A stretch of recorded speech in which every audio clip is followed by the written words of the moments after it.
Yet, many still claim the system is rigged. The system is rigged while you're in your yacht. The system is rigged.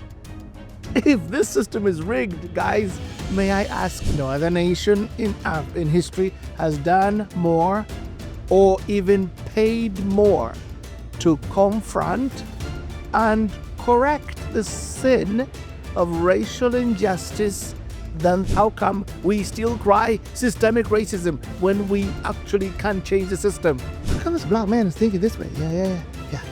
You know what changed my thinking? It wasn't my class, it wasn't my background, but it was keep shouting about America's blatant systemic racism.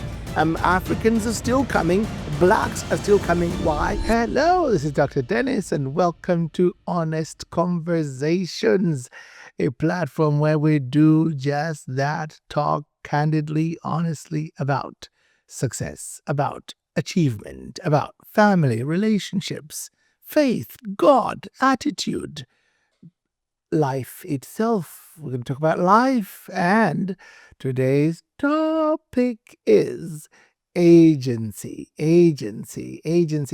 when you think about agency, you think Central Intelligence Agency, you think Department of Agency. No, agency as in as in a habit of thought. So let me start this way, because this is going to be one of those. He's going to be one of those. Okay. I am a black man. Right? Nose black. I was born in Uganda. I'm real African, born in Uganda. I'm as black as they go. I do have a tribe. I'm from the Baganda tribe. I'm a Muganda. I speak Luganda, Jogero Luganda, Nazariwa Mukono. I was born in Mukono at Chagwe County. I even have a clan. All of us have clans, by the way. It's not just tribe, because within the tribe there's a clan. I am from the Mamba clan, and it's a lungfish, actually. Mamba is a lungfish, so we don't eat lungfish. And so anyway, I am authentically black. I'm authentically black.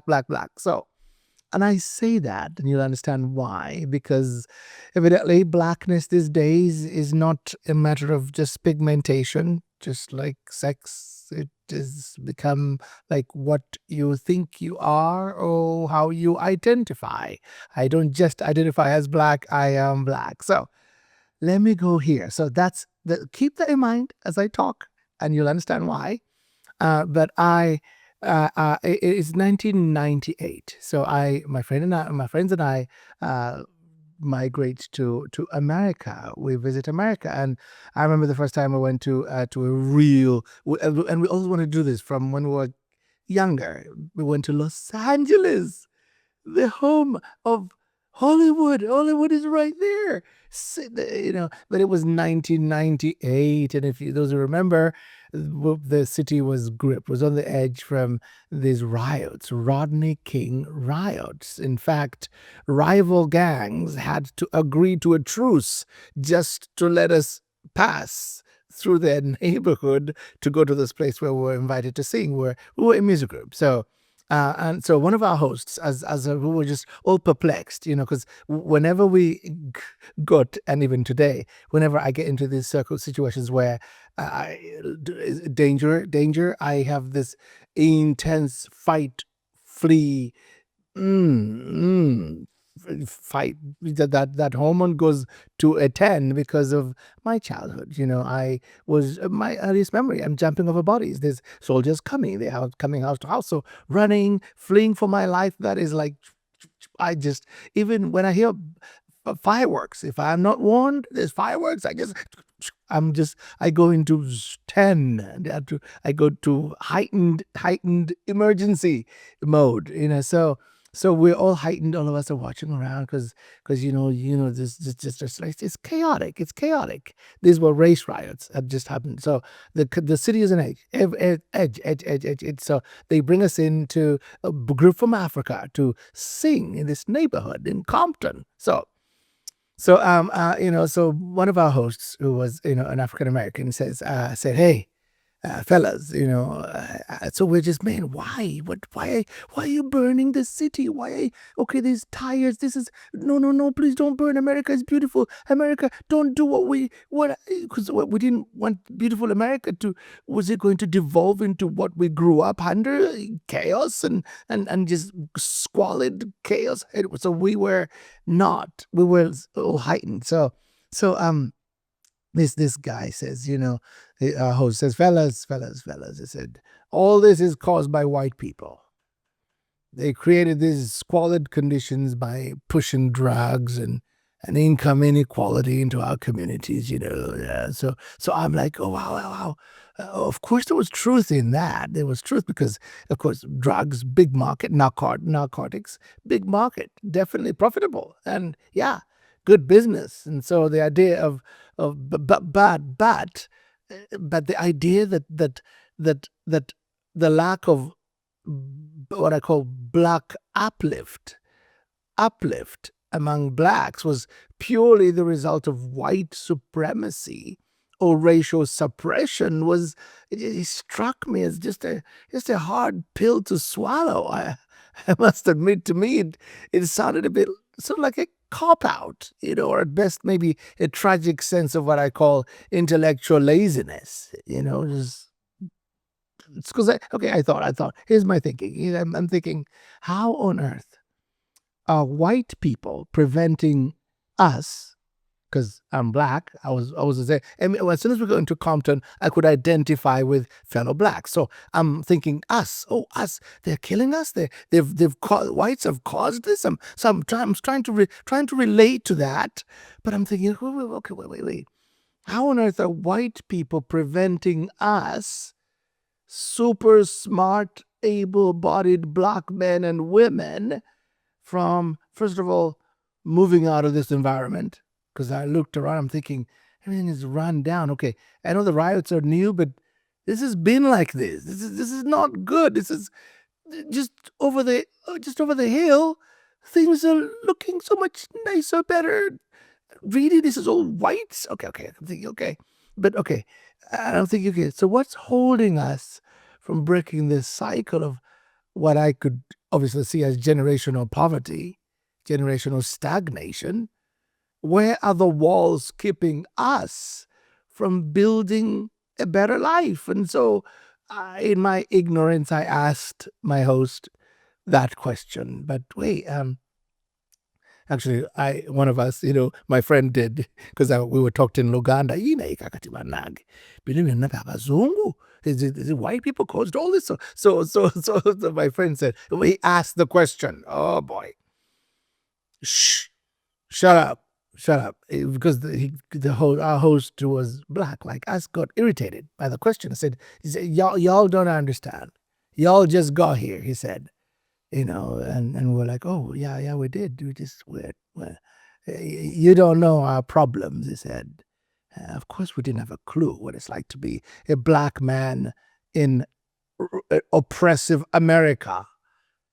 We're thinking, well, that's like, is that even a real thing? Oppressive? Okay. We conceded. We don't know what it's like to be black, raised in oppressive America. So I hastily, being the pleaser, I hastily apologize. Sorry. No, apparently asking obvious questions, because the question seemed obvious to me, made us seem ignorant. We didn't know anything. So now I'm starting to understand that, okay. So to be authentically black, we have to embrace a particular brand of victimhood. Okay. And really, if you didn't identify with that brand of victimhood, you were not really black. You were only black in skin tone. You know, in fact, the term we later learned was Uncle Tom. Uncle Tom is a derogatory term for a black person who seems to seek the approval of white people, because by subscribing to a narrative different than the group think, you were not really black. I was like, oh gosh, uh, in fact, you were racist, black but racist, but you were, hanging out, subscribing to a racial ideology, racist. One of my favorite public intellectuals is Dr. Thomas Sowell said the word racist is like ketchup. You can put it on practically anything, and demanding evidence makes you a racist. If you want to question whether the one is racist, you're racist. So okay. Now, as I'm talking, I guess now you understand why I had to qualify my blackness as we began. Because, okay, truth be told, America, the country, because I got to thinking that we left that dangerous neighborhood, because it was dangerous, neighborhood. But I kept thinking, man, I kept thinking, wow, America is really, wow. America's racist. And I'm thinking, wow. But I began to think and really find out about America. This episode is brought to you by our viewers and listeners that support us through Patreon. If that's something you want to be a part of, you get really cool perks like early access to future episodes, the ability to suggest topics for future honest conversations, and even a monthly Q&A with Dr. Dennis. If you want to check that out, there's a link on the screen and the description box below. Now back to the episode. Wow. But I began to think and really find out about America. Truth be told, this is truth. No other nation in history, is a fact. You're going to be mad if you are tribalistic in your thinking. No other nation in history has done more or even paid more to confront and correct the sin of racial injustice than the United States of America. Now, when I say that, you're like, you want to turn this off. Don't turn it off. Yes, let me give it to you. America once allowed slavery. In fact, yes, America bought or trafficked in slavery, which, by the way, every nation on the face of the earth had. Every community owned and sold and traded in people. People were a commodity. America, in fact, if we talk about even slaves being taken from, I'm going to talk about this, maybe during Black History Month, slavery, those trafficking of slaves, but even trafficking from transatlantic slave trade to all the Africans taken out of Africa. Do you know that only 350,000 of them out of the 11 million came to America? America was not even the chief recipient of all the black slaves. They went all over the place. Okay. But yes, America guilty for sure, slavery. But, inconvenient fact to the groupthink. Unlike most nations that ignored or buried their sins, do you know that actually Portugal took more slaves out of Africa? Spain took more slaves out of Africa than America. England took more slaves, all of them. America was not even on the list. But while other nations ignored or buried their sins, it's on them. America went to war with itself to end slavery at a huge cost. Get this. This is an inconvenient. People don't want you to know this. By the way, I found this. Google, ChatGPT, whatever you want to do, find it. 600,000 lives were lost in the Civil War. 600,000, guys, not 400, not 1,000, not 10,000. 600,000. Civil War. Why? Oh, now you don't spend the Civil War. Civil War was Americans dying to set Americans free. Black Americans free. That bloodshed wasn't in vain. It was the price of moral courage. No, yeah, we get you. You're saying you're just pro-American. No. America is not perfect. I did not say that. But because now I'm an American, I'm a real African American because I'm an African and American. First, pure African American, first generation. Um, we are exceptional. Americans are exceptional. In the long story of nations, America stands nearly alone in its willingness to shed blood, to change its laws, to fight for the freedom of all its people, black and white, and let history record, I say, America did not excuse its sin. America bled for it. America did not excuse the sin. It bled for it. That is exactly why, and I say this, why, again, even today, there's over 4.6 million black immigrants currently in America. So blacks are still coming here. 200,000 blacks come every year to America, in spite of what the legacy media or mainstream media, whatever you call it, the press wants to say, keeps shouting about America's blatant systemic racism. Africans are still coming. Blacks are still coming. Why? Because in America, we believe in the promise of America. It's freedom. It's opportunity. The chance to write your own destiny. Again, I say unequivocally, because again, lest you miss my point. There is no denying the brutality of the transatlantic slave trade. Of course not. That trafficked our forefathers, mine. I'm African, pure African. My forefathers brought to this hemisphere. It was horrendous. It was unforgivable. But that happened centuries ago. I'm sorry, it's centuries ago. And although its scars still remain today in many forms, all sorts of forms, education, yes, should the government make the education system better, the criminal code better? Yes, absolutely. Yes, there's things to correct. Yes, but isn't it time that we blacks assume agency of our own uplift? Question. Now, these are stinging questions. This is going to be a little bit longer. How is it that black Americans, black Americans living in cities governed by fellow black mayors, run by fellow black commissioners, and vigorously supported by progressive policies, still cry? How come we still cry systemic racism when we actually can change the system? Again, cities, communities run by black mayors, black police commissioners, black governance still say it's black, it's systemic. Whites are, well, you can change it. Okay, even more puzzling. This is even more puzzling. We are the most well-off blacks on the planet. I'll say that again. Black Americans, we are the most well-off blacks on the planet. Trust me, I see blacks on the planet every year.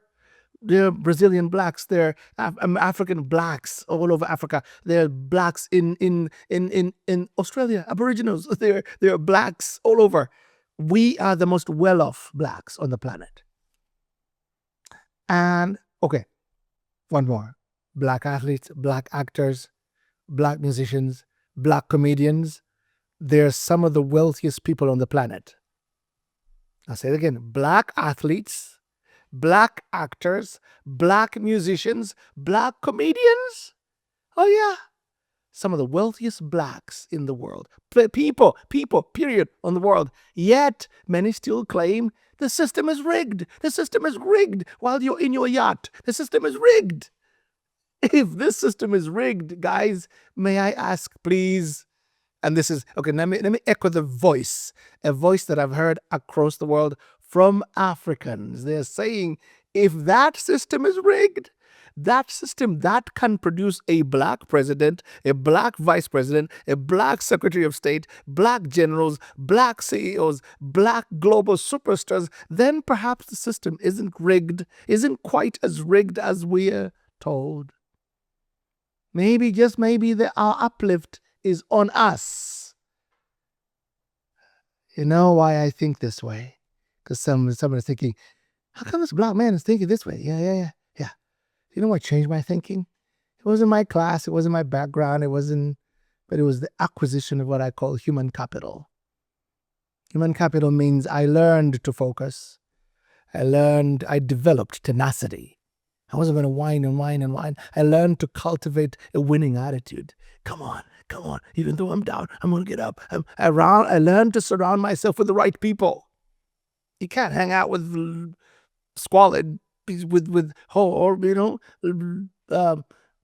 less than good people and actually become good. You will become. Look at your company. Your company is a prophecy of your future. I learned to embrace change. I learned to respect time. I learned how to leverage failure. I learned to pursue excellence. I learned to have faith in God. That, ladies and gentlemen, brothers, sisters, this is the key. This was the key to my ascent. And after serving in diverse spaces in almost 100 countries, I can say this with conviction. This truth is universal. Human flourishing hinges on the assumption of full personal agency. I say it again. It is the primary agent of all uplift. Agency. Assumption of, the buck stops with me.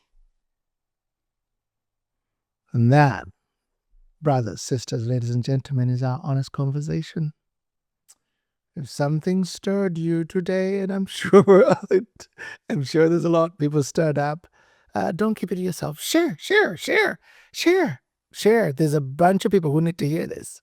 Share. Let's keep the conversation going, and let's talk. Let's talk. Questions, comments, thoughts, feedback. If you're disrespectful, we won't talk to you though. So thoughts, feedback, just leave a comment in the comment section. We'd love to hear from you. We're not bashful. I'm not ashamed. I have thought a lot. I've observed this for 25 years. So these things that I'm talking to you about today are truisms. They're not conjecture. This is truth. Remember to subscribe so you don't miss the next episode. I am Dr. Dennis, and I'll see you next week right here on Honest Conversations. God bless. Wow, Dr. Dennis, that episode was so powerful. Thank you so much for imparting wisdom through this episode. And to all of you that's been listening or watching this podcast, I hope that you were encouraged, but also equally challenged. Here at Honest Conversations, our desire is that this doesn't remain as a podcast that you just listen to, but instead something that spurs on conversations in the real world. And so every single week, we have this thing called Honest Conversation Starters. And today's question is there something in your life that you have the power to change, but you've been waiting for someone else to fix? This whole episode was precisely about that, those things that we have control over. And so the question is, have you been pawning off responsibility, letting it be someone else's problem when really you have the power to fix it? I hope that question encourages you to look inside, but not only reflect, but actually take action. All right. Thank you so much to everybody that listened and watched this podcast. And also a special shout out to our Patreon supporters that monetarily give to keep this podcast going.